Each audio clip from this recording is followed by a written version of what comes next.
The void above Earth was alive with light. Thousands of alien ships surrounded the planet, their sleek silver hulls glimmering against the black of space. The Galactic Council had sent their judgment fleet. It was not an army, they said. It was a precautionary presence. But everyone on Earth knew better. In the command deck of the human flagship, Resolute Dawn, Commander Elise Grant stood motionless, staring at the holographic projection of the Council fleet. Hundreds of dreadnoughts, carriers, and destroyers loomed, each one larger than any human vessel ever built. The silence on the bridge was suffocating. Every officer was waiting for her command, their hands frozen above glowing consoles. The transmission crackled to life. A voice, cold and smooth, echoed through the ship. "This is Counselor Draven of the Galactic Council. Humanity stands accused of annihilating the Velshar species. You will submit to tribunal or face immediate enforcement action." Elise's jaw tightened. The Velshar, the galaxy's self-declared apex predators. They had hunted dozens of worlds, wiped out civilizations, enslaved others for sport. No one dared oppose them, until they came for Earth. She gave a single nod to her communications officer. "Open the channel." Her face appeared across the Council fleet's display grid, a human against a backdrop of blue and gray steel. Her voice was calm, her eyes sharp. "Counselor Draven, we will answer your questions. But understand this, Earth will not kneel." A murmur swept through the bridge crew. The alien voice hissed back. "You stand accused of extermination, Commander. The Velshar were the most dangerous predators known. How could a young race like yours destroy them in less than 9 solar days?" Elise didn't blink. "Because they made a mistake," she said. "They thought we were prey." The words cut through the static. The Council's fleet adjusted their formation, their weapons quietly powering up. On Earth, the defense grid hummed to life, invisible satellites turning to face the threat. Draven's voice hardened. "We have seen your planet's history. You are violent, unpredictable. You use weapons of mass death even upon yourselves. Did you unleash one upon the Velshar?" Elise looked at the hologram of Earth, a blue sphere suspended in darkness. "We didn't need to. They destroyed themselves trying to understand us," the Council members whispered among themselves. Sensors picked up faint distortions near Earth's atmosphere, dozens of stealth ships, invisible to alien detection, hovering quietly like sharks in still water. Humanity's fleet was smaller, weaker, but every ship had vanished and reappeared in places where no one expected them. Elise continued, her tone flat but firm. "You call the Velshar predators. They hunted everything that moved, but they didn't study their prey. We did. In orbit above the moon, the Resolute Dawn's defense screens shimmered as alien probes attempted to scan it. Each time their systems failed.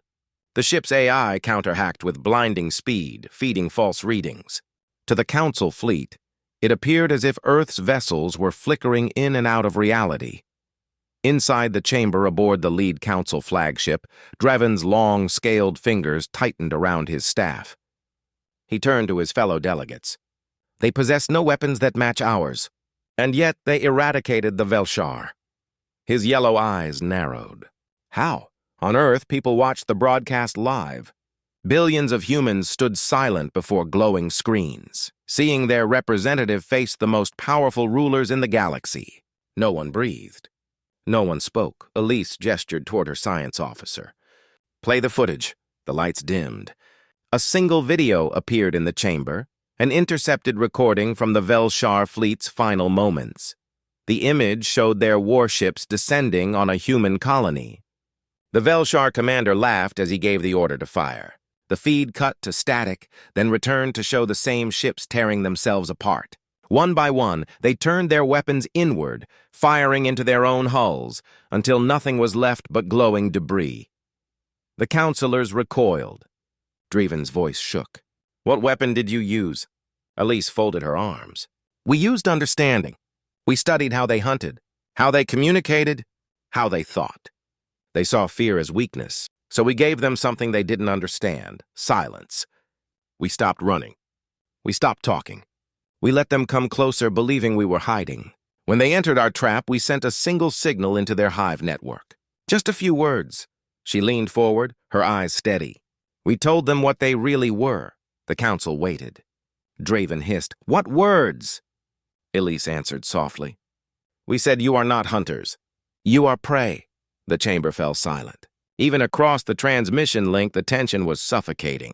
The humans aboard the Resolute Dawn remained still, their faces expressionless, their eyes locked on their commander. Elise continued. "The Velshar were born killers, but everything they did relied on instinct. When we broke that instinct, they couldn't function. They tore themselves apart, trying to understand the fear they saw in their own kind." Dreven's expression hardened. "You played with the mind of an entire species." "Yes," Elise said simply. "Because they would have burned Earth to ash if we hadn't," the council murmured in disapproval. Some species hissed, others whispered among themselves in fear. Elise saw their reactions and knew what they were thinking. The Velshar had ruled through terror. Now humanity had destroyed them using nothing but intelligence and patience.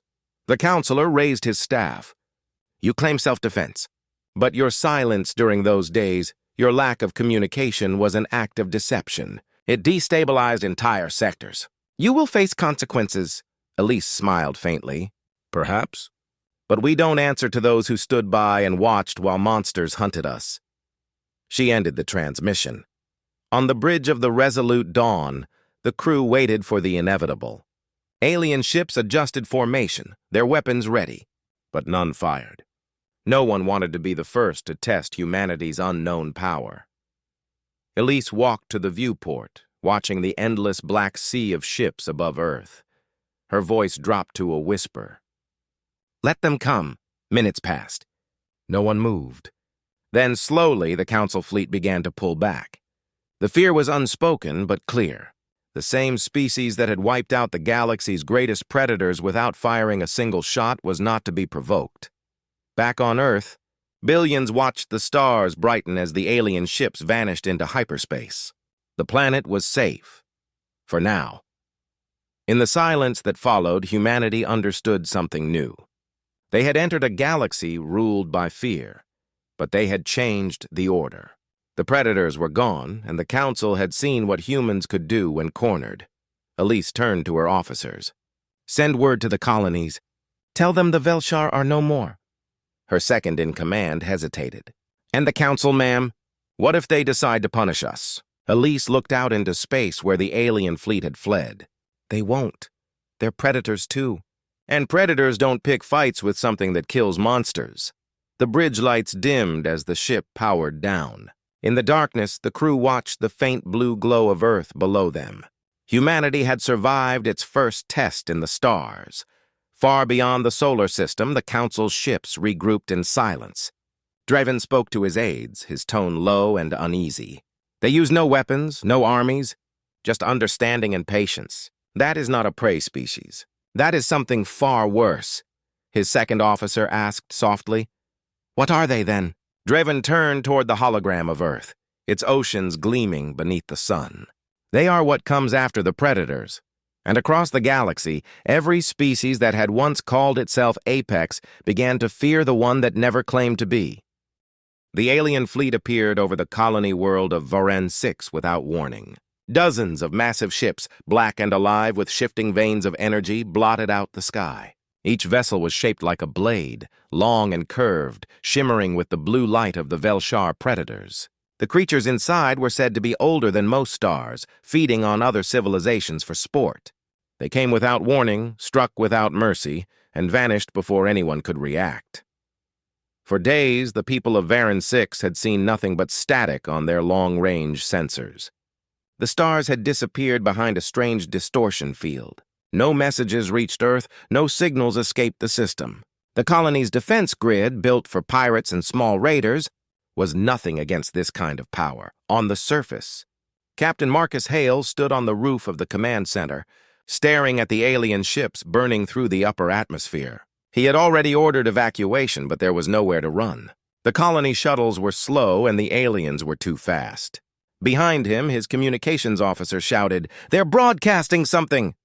"It's not a language, it's sound." Low-frequency tones, almost like laughter. Marcus clenched his jaw. "Patch it through." The sky trembled with a deep rolling growl that shook buildings. Then came a voice, cold, layered, and cruel. We have hunted 100 worlds. We have found your kind hiding among the stars. Your flesh will sing for us." The colonists screamed as the first of the alien beams hit the ground. Entire structures vaporized in a flash of white light. The ground split open, molten rock spraying into the air. In orbit, the human defense ships, small, outdated cruisers, rushed into formation. Their captain, a young woman named Kara Ward, stared at the tactical display as the Velshar dreadnoughts moved closer. "They're jamming everything. We can't get through to Earth," her officer said. Kara took a deep breath. "Then we fight blind." The human ships charged, firing every missile and railgun they had. The rounds exploded against invisible shields, doing nothing. In return, the alien ships released swarms of hunter drones that tore through human armor like paper. One ship after another went dark, their life signs fading to nothing. It was over in less than an hour. The Velshar ships turned toward the burning colony, feeding off the chaos they had caused. The predators recorded everything, as was their tradition, to later show their young how prey screamed before dying. But then something strange happened. The Velshar command ship's sensors began to distort. Their targeting systems flickered, showing dozens of ghost signatures where there should have been none. The air around their fleet rippled with static interference. One of the warlords hissed in confusion. "Interference? There is no enemy left," another voice, deeper and sharper, replied. "We are the only hunters here." A moment later, the interference vanished, and with it, one of their ships. The command bridge erupted in chaos. "Report, where is the warship Kretha?" shouted the fleet commander. The answer came seconds later as a faint distress call cut through their own channels. "They're inside the ship." Static. The signal was gone. The Kretha had vanished from every sensor. On the surface, Captain Marcus Hale watched the alien ships flicker in and out of view. "What's happening up there?" his comm officer whispered. "I don't know," Marcus said. "But it's not us." In orbit, the Velshar tried to regroup. They launched countermeasures, scanning for cloaked ships, for traps, for anything. But the more they searched, the worse their readings became. Ghost signals, repeating messages, and false sensor echoes filled their systems. Then the lights inside their ships began to dim.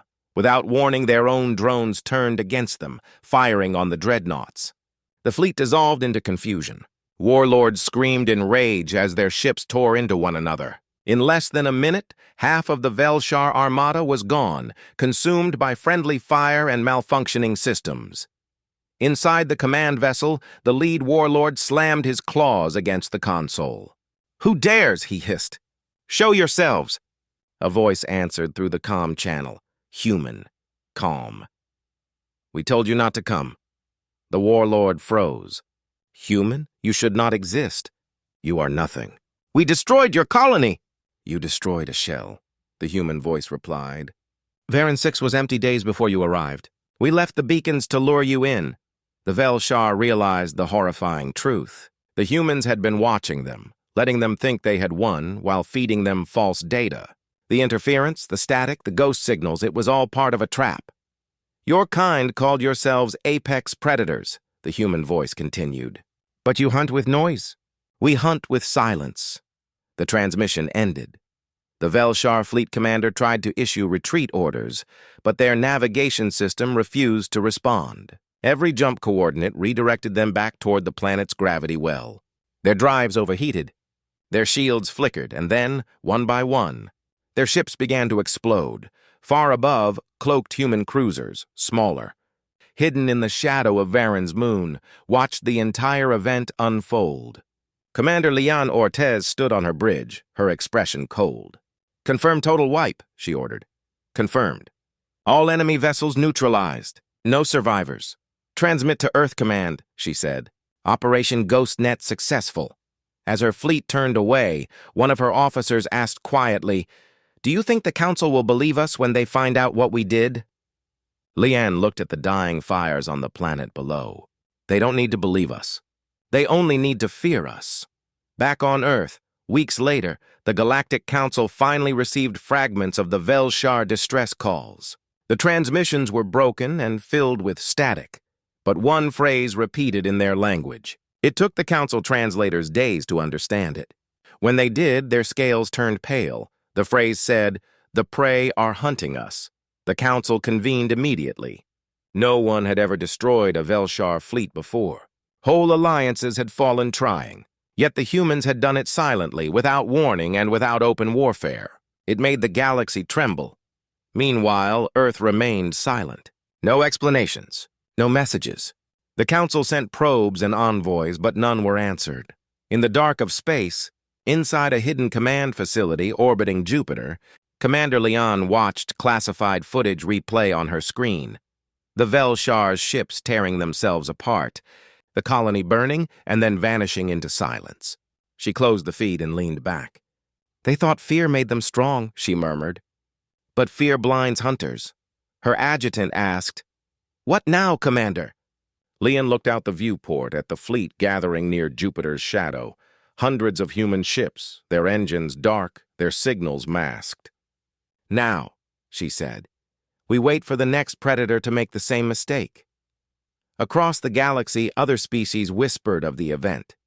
Some called it a massacre, others called it a message, but no one could explain how the Velshar, the greatest hunters in history, could vanish in a week. On the edge of the Milky Way, a small beacon drifted in empty space, transmitting a single phrase on every open channel. "You hunted us once. Never again." In the council chambers, ambassadors argued, terrified that humanity had unleashed a weapon that no one could trace or defend against. But the truth was simpler and far more frightening. Humans had not used any weapon. They had used patience, planning, and silence. They had turned the instincts of a predator against itself, and while the rest of the galaxy debated what kind of monsters the humans had become, Earth prepared in silence, knowing that one day, someone else would come to test them again.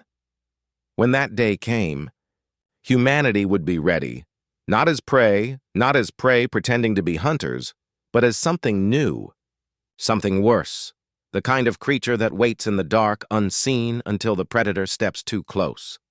The sky above Earth's northern hemisphere rippled like a storm in space. The first alien battleships entered low orbit, their hulls black and glistening like obsidian blades. Each one carried the insignia of the Velshar remnants, survivors of the species humanity had supposedly destroyed months ago. They had returned not to conquer, but to avenge. On the human flagship Aurora's Edge, Captain Raina Holt stood in the command center, eyes locked on the sensor display. There were hundreds of enemy vessels, too many to fight head-on. The alien fleet was moving fast, coordinated and silent. The humans had only minutes before they reached weapons range. Her second officer whispered, "They're broadcasting a signal. It's encrypted." "Put it on screen," Raina said. The transmission crackled to life. A towering alien appeared, its form half shadow and half light. Its voice was deep, layered with growls. "You ended our kind. You broke our home. We will burn your world until your oceans boil." Raina didn't answer. Instead, she turned to her communications officer. "Patch the message to command and prepare silent protocol." Across Earth's orbit, thousands of defense satellites powered down. The alien fleet's sensors read nothing. No movement, no energy signatures, only the faint blue glow of the planet below. The Velshar commander snarled. "They're hiding." Prey always hides, but they were wrong. Humanity wasn't hiding. They were waiting. Raina gave a single command. "Execute Phantom Net." Instantly, Earth's magnetosphere shimmered as hidden human warships powered up their cloaking fields. The alien fleet's instruments went wild. Ghost signatures appeared everywhere, entire human fleets where none existed. The aliens tried to fire, but their targeting systems glitched. Every time they locked onto a signal, it vanished. Raina watched their confusion through a cold expression. "They think they're hunting us," she said. "Let them chase shadows." The Velshar launched a volley of plasma torpedoes. The weapons tore through empty space, detonating against nothing. Then, out of the darkness, the Aurora's Edge appeared. Its rail guns flared, firing concentrated tungsten rounds that punched through the nearest alien cruiser. The explosion lit up the night like a new sunrise. The aliens roared in anger and charged. But as they did, the Earth's gravity field shifted. Invisible drones released gravitational mines, tiny devices that created sudden spikes in mass. The Velshar ships collided with them, spinning out of control, tearing into each other as they tried to correct their paths. The entire attack formation fell apart in seconds. Reyna's voice was calm. Mark targets. Fire at will. Human warships decloaked from behind the moon and from hidden stations orbiting Mars. Thousands of kinetic missiles streaked through space, each one guided by artificial intelligence, tuned to predict alien movement before it happened.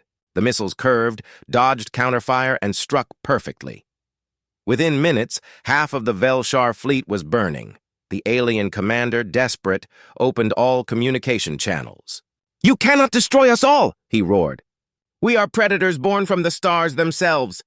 Reyna's voice came back, quiet and steady. "Then you should have stayed among them." Her ship fired the final salvo. The alien commander's dreadnought exploded, a brilliant white flash scattering debris across orbit. But something strange happened after the battle. The alien ships didn't transmit distress signals or retreat. Instead, the remaining vessels powered down completely, drifting lifelessly. The bridge crew stared in silence. Reyna frowned. "That's not surrender. That's something else." Her engineer's hands moved quickly across the console. "Captain, the enemy ships aren't just shutting down. They're broadcasting something. It's going everywhere. Deep space, subspace, council channels, everything." Reyna felt her chest tighten. "Show me," the message played. It was the voice of the alien commander, but warped, broken. "To the Galactic Council. The humans have awakened something. They are not prey. They are extinction." The bridge went silent. On Earth, the Council's representatives were already reacting. Across the galaxy, the message spread faster than light, reaching every species within the network. Many dismissed it as a final curse of a dying race. But others, those who had faced humans before, did not. 3 days later, the Galactic Council summoned Earth's delegation. The hearing was held in the massive station orbiting Eridus Prime, a place where thousands of species met to maintain peace among the stars. Earth's representative, Ambassador Jalen Cross, stood in the center of the chamber, surrounded by alien leaders. Their eyes glowed in shades of red, gold, and violet as they projected recordings of the destroyed Velshar fleet for all to see. Counselor Mevrin, a creature with translucent skin and dark veins, spoke first.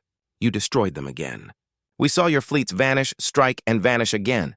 Your tactics defy our physics. Explain this power." Jalen kept his voice steady.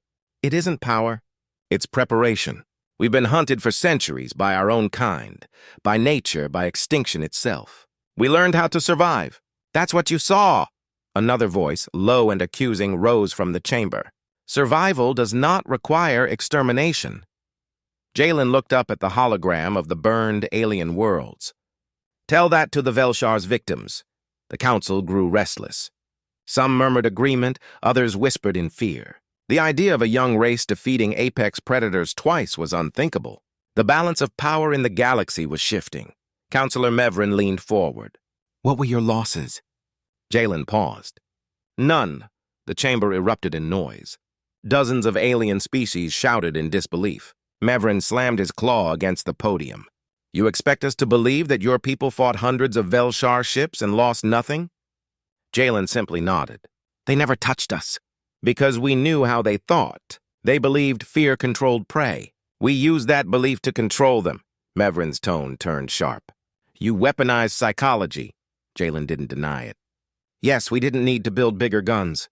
We just needed to understand what they were afraid of. The moment they realized they weren't the hunters anymore, it was over." Silence followed. The truth hung heavy in the air. Finally, an older counselor spoke softly. "You studied them for years before you acted. Why?" Jalen looked around at the chamber filled with species that had watched humanity struggle to survive. "Because we knew this day would come. Sooner or later, the predators of this galaxy were going to come for us. We decided to be ready." Mevrin's eyes glowed cold blue. "And if others come?" Jalen's lips curved into a faint smile. "Then we'll study them too." The council ended the hearing with no verdict. Some species called for sanctions. Others called for alliance. But one thing was certain. No one wanted to test Earth again. Later that night, aboard the diplomatic ship returning to Sol space, Jalen watched the stars through the viewport. His aide, a young lieutenant named Arik, approached. "Sir, what will we tell the people back home?" Jalen didn't turn from the window. "Tell them the truth. We didn't win because of strength. We won because we refused to be prey." As the ship entered hyperspace, Arik hesitated. "Do you think the Council believes us?" Jalen's reflection in the glass showed a faint, knowing smile. "They don't have to believe. They just have to remember what happened when the Predators came for Earth." Far behind them, in the ruins of the Velshar fleet, one last alien transmission echoed through space. It was a single phrase, recorded by damaged sensors and carried by drifting fragments of debris. "They are hunting us still." And for the first time in centuries, the predators of the galaxy began to look over their shoulders, wondering what waited in the shadows beyond the stars. The sky above Mars shimmered crimson as the alien fleet appeared out of warp. Hundreds of warships, each larger than a mountain, descended in perfect formation, their hulls glowing with the heat of entry. The planet's defense grid activated instantly, launching thousands of anti-orbital missiles. Yet the enemy's shields flared like molten glass, unbroken, unstoppable. Inside Earth's command network, every screen flickered red. The apex had come.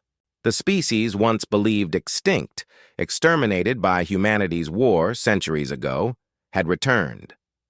Commander Elias Ford stood in the center of the orbital defense hub, his eyes locked on the live feed from Mars. "Signal every fleet in the Sol system," he said quietly. "We hold this line. No retreat." Admiral Kor, the alien leader, watched from his flagship. His kind had once ruled galaxies through fear and destruction. Humanity had ended their reign, or so they thought. For centuries, fragments of the apex hid, rebuilt, evolved. Now they had returned to reclaim their title. "Humanity forgot who owns the stars," Kor hissed. But the humans hadn't forgotten. They had prepared. For 100 years, every child learned about the apex wars. Humanity's vengeance had forged an empire of iron and ice. Hidden fleets, ghost weapons, and silent networks stretched across the void. The apex saw only one solar system. They did not know what slept beneath the shadows. "Launch decoys," Elias ordered. "Mask fleet movement with solar flare interference. I want them blind for the first hour." In orbit, Earth's defense fleet began to shift. Artificial suns ignited across space as drones unleashed radiation bursts, confusing enemy sensors. Apex warships fired at false targets, detonating uselessly against empty regions of sky. Then, from behind the moon, the first human counterattack began. 100 dreadnoughts, black as obsidian, emerged with their engines silent. They fired at once. Kinetic slugs accelerated to a third of light speed. The first wave tore through the apex vanguard, crushing hulls like paper. The alien command ships reeled as space itself rippled with impacts. For the first time in eons, the apex screamed, but their response came swift. Massive plasma lances erupted from their ships, slicing through several human vessels. The space between Mars and Earth became a burning field of wreckage. Humanity's fleets fought without panic, executing coordinated maneuvers, every step a calculated sacrifice. Each destroyed ship took 3 enemies with it. Elias stood before the main holographic display, watching ships vanish one by one. His voice remained calm. "Phase 2, release the Phantom Array. Across the system, hidden installations activated." Invisible networks spread through the void, hundreds of stealth satellites linked by quantum resonance. The entire battlefield shifted. Human ships blinked out from enemy sensors, appearing in multiple locations at once. Apex commanders shouted in confusion, unable to track their foes. Then came humanity's real weapon, the Null Lance. A weapon designed not to destroy, but to erase. It cut through matter, shields, and energy, as if reality itself obeyed humanity's command. When it fired, one of the Apex dreadnoughts simply ceased to exist, gone without explosion or debris. Admiral Kor's eyes widened. Impossible. That power was lost before the fall, Elias whispered to himself. It was never lost, just hidden. The battle lasted 3 days. By the end of the second, the Apex had lost half their fleet. Humanity's numbers dwindled too, but every death carried purpose. Every loss bought time. At dawn on the fourth day, the Apex's command ship entered Earth's orbit. Kor himself led the assault. "You think your tricks can change fate?" He roared through the open channel. "You are insects playing with fire," Elias replied, "and you are predators walking into a trap." As he spoke, the moon itself began to move. Massive panels unfolded from its surface, hidden for centuries under regolith and dust. The lunar fortress, humanity's final weapon, awakened. Thousands of rail cannons, plasma towers, and gravity projectors powered on. The moon's orbit stabilized directly between Earth and the Apex fleet. Kor's sensors spiked. They turned their moon into a fortress. Before he could finish, the first barrage struck. The lunar fortress unleashed enough kinetic firepower to shatter continents. Apex ships exploded in waves, their shields collapsing under the storm. For the first time in their history, the Apex fleet retreated. But humanity didn't let them go. "Activate pursuit fleets," Elias said coldly. "No survivors." Beyond Neptune, the pursuing squadrons unleashed hunter drones, machines built for silence and precision. They latched onto retreating Apex ships, infecting their systems, turning their own engines against them. The void lit up with dying fire. The Apex were being annihilated again, but this time there would be no second return. Kor's ship was hit. Flames erupted along the hull. Inside, chaos reigned as alarms screamed. He staggered toward the command core, eyes burning with disbelief. How did they evolve so far? How did prey become this? On Earth, Elias watched the final signals vanish. Silence filled the room. He knew it wasn't over. The Apex would not have launched this assault without a reason.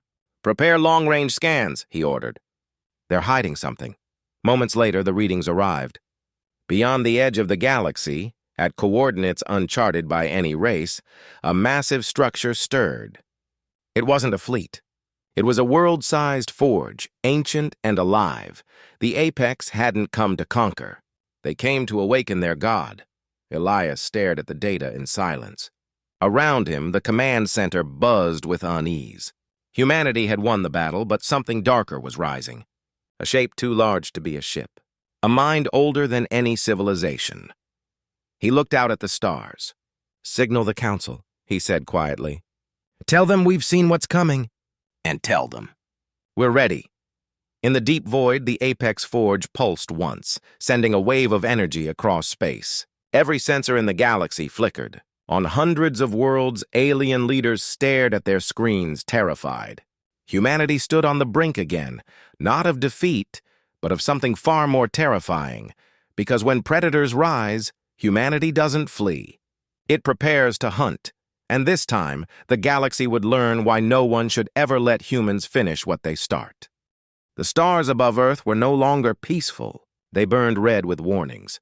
Across the skies, flashes of light rippled as something vast entered the system, a presence so immense it distorted gravity itself. Every planet, every moon, every ship felt the vibration of its arrival. Humanity's satellites went dark one by one. On the surface, people stared upward as the night sky split open like torn metal. The Apex god had awakened. From the command chamber orbiting Earth, Admiral Ryan Vale stood before the main viewing window. He could see it with his own eyes, a black sphere the size of a small moon pulsing with tendrils of blue light. Around it, fragments of broken Apex ships drifted like debris caught in its orbit. It wasn't just a ship, it was alive. "Energy readings are off the charts," said Lieutenant Mora. "It's draining everything nearby. Solar energy, plasma, even dark matter fields. It's feeding." Ryan didn't answer. He had already guessed. The Apex had called this thing their creator, their god. A machine mind that once ruled the stars before being buried by its own children. Humanity's destruction of the Apex had freed it. A transmission cut through the static. A deep voice echoed through the speakers, not mechanical, but ancient and resonant. "Humanity, you carry the sins of creation. You have slain my children. Now you will witness the return of order." The bridge went silent. Every officer stared at the sound waves displayed on their screens. The signal wasn't localized. It came from everywhere, through light, radiation, even human neural patterns. The entity was communicating directly through thought. Ryan took a breath. "All fleets to defensive positions. Activate the Aegis walls. Far beyond Earth, massive energy shields formed a glowing network around the planet. Millions of defense drones took formation, their formation perfectly synchronized with the orbital fleet. Humanity had expected this day. They had studied the ruins of the apex, decoded fragments of their old technology, and prepared for something greater. But no one expected it to be alive. The entity moved closer, dragging its gravity field like a collapsing sun. Ships within 1,000,000 kilometers were pulled apart, their hulls shrieking as they disintegrated. Ryan clenched his fists as entire squadrons vanished from radar. "Deploy the arc spears," he ordered. From behind Earth's shadow, colossal rail platforms emerged. They fired rods of condensed neutronium, each strike carrying the mass of a mountain. The projectiles hit the black sphere and vanished without effect.